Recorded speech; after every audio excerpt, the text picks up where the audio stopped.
नमस्कार दोस्तों। दिल्ली के प्रगति मैदान में हर साल विश्व पुस्तक मेला लगता है और हर साल मैं उसमें जाती हूँ। और एक जगह ऐसी है वहाँ पर जिसको देखने की मुझे हर साल उत्सुकता होती है और वो जगह है हिंद युग्म प्रकाशन का स्टॉल।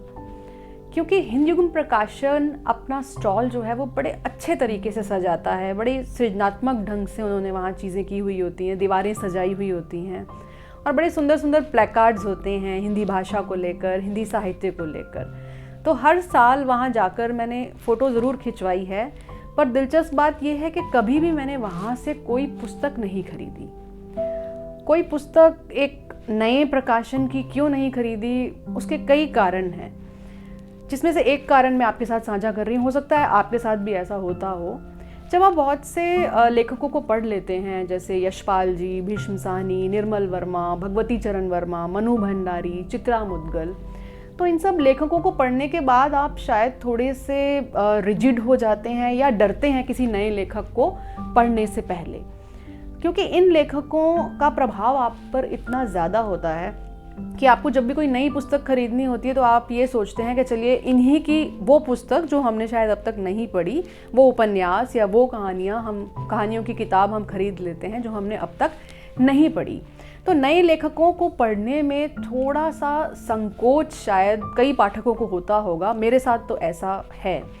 तो इसलिए कभी भी, क्योंकि हिंद युग्म प्रकाशन जो है वो हमेशा नए लेखकों को छापता है, या अधिकतर हम कहें कि नए लेखकों को छापते हैं, इसलिए शायद उनकी कोई किताब मैंने अब तक नहीं खरीदी थी। लेकिन उस दिन हिंदवी चैनल पर जब मैंने संगत में शैलेश जी का इंटरव्यू देखा, जो कि हिंद युग्म प्रकाशन के संस्थापक हैं, तो मुझे उनका इंटरव्यू बहुत अच्छा लगा और मुझे लगा कि जो वो बातें कह रहे हैं वो बिल्कुल सच हैं। कि हम बिना पढ़े ही ऐसा सोच लेते हैं कि पता नहीं वो लेखक अच्छे होंगे या नहीं होंगे, या वो उस स्टैंडर्ड को मैच कर पाएंगे या नहीं कर पाएंगे जो पहले के स्थापित लेखकों का है।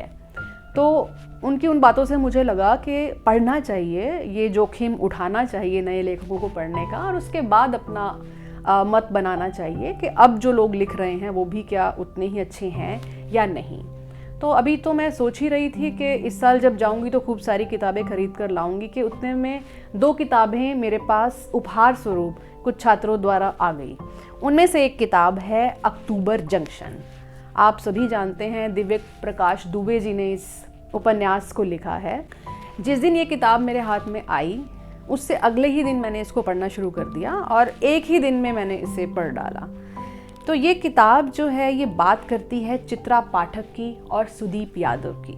चित्रा पाठक जो एक लेखक हैं, या कह लीजिए कि बडिंग राइटर जैसे हम कहते हैं, वो हैं जो अपनी एक किताब लिखना चाहती हैं, उसे प्रकाशित करवाना चाहती हैं और एक नामी गिरामी लेखक बनना चाहती हैं। और सुदीप यादव जो हैं उनका एक स्टार्टअप है, अच्छे खासे फेमस इंसान है वो, और वो अपने स्टार्टअप को और भी ऊंचाइयों तक लेकर जाना चाहते हैं। ये दोनों मिलते हैं बनारस में, और बनारस में 2010 में इनकी मुलाकात होती है 80 घाट पर। तो जो लोग बनारस को अच्छे से जानते हैं या बनारस गए हैं तो उन्हें काफ़ी आनंद आएगा इस पुस्तक को पढ़ने में, इस उपन्यास को पढ़ने में। वहाँ उन दोनों की मुलाकात होती है। कहानी शुरू होती है 2020 से, 10 अक्टूबर 2020। अक्टूबर का इस किताब में विशेष महत्व है, इस उपन्यास में विशेष महत्व है, क्योंकि बार बार ये इसकी कहानी जो है उसमें अक्टूबर आता है, अक्टूबर का महीना आता है। तो अक्टूबर के महीने की 10 तारीख 2020 से शुरुआत होती है इस किताब की, और ये फ्लैशबैक में जाती है और सीधा 2010 में पहुंच जाती है, 10 साल पहले, जब सुदीप और चित्रा पहली बार मिले थे। और 80 घाट पर मिलते ही उनकी क्या बातचीत होती है वो तो आप पुस्तक पढ़ेंगे तभी आपको पता चलेगा। और फिर हर साल वो लोग मिलते हैं, मिलने का वादा करते हैं कि हर साल हम 10 अक्टूबर को मिला करेंगे। तो वो मिलते हैं या नहीं मिलते, वो किन जगहों पर मिलते हैं, वो भी बड़ी दिलचस्प कहानी है, बड़े दिलचस्प तरीके से इसमें बताया गया है। सबसे अच्छी बात मुझे इस किताब की ये लगी कि बड़ी आसान, बड़ी सरल भाषा है और बड़े आराम से आप इसको एक दिन में पढ़ सकते हैं। और कहानी बड़ी उत्सुकता पैदा करती है, आपको हर बार ये लगता है कि अब आगे क्या होगा। तो आपको कहानी जो है कुछ ही पेजों के बाद जो है आपको बांध लेती है और आप में ये उत्सुकता पैदा हो जाती है कि आगे इस कहानी में क्या होगा। तो सुदीप और चित्रा का जो रिश्ता है वो कहाँ पहुँचता है, कहाँ से चलता है, ये सब जानने के लिए आप ये किताब पढ़िए। दिव्य प्रकाश जी इसकी शुरुआत ही बनारस के साथ करते हैं और वो कहते हैं कि बनारस शहर सच और सपनों के बीच में कहीं बसता है। बनारस में कोई समझ नहीं सकता कि सच क्या है और सपना क्या। कोई यहाँ सच ढूंढने आता है तो कोई सपना भूलने, लेकिन बनारस एक ढीठ शहर है। यह लोगों के सच को सपने में बदल देता है और सपने को सच की तरह दिखाने लगता है।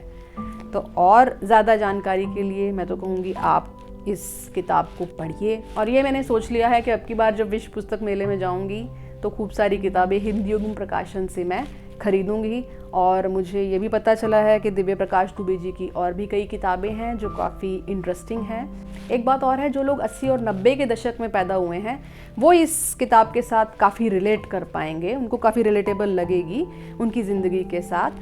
तो ज़रूर पढ़ें अक्टूबर जंक्शन, हिंदी युग्म प्रकाशन, दिव्य प्रकाश दुबे जी की। नमस्कार।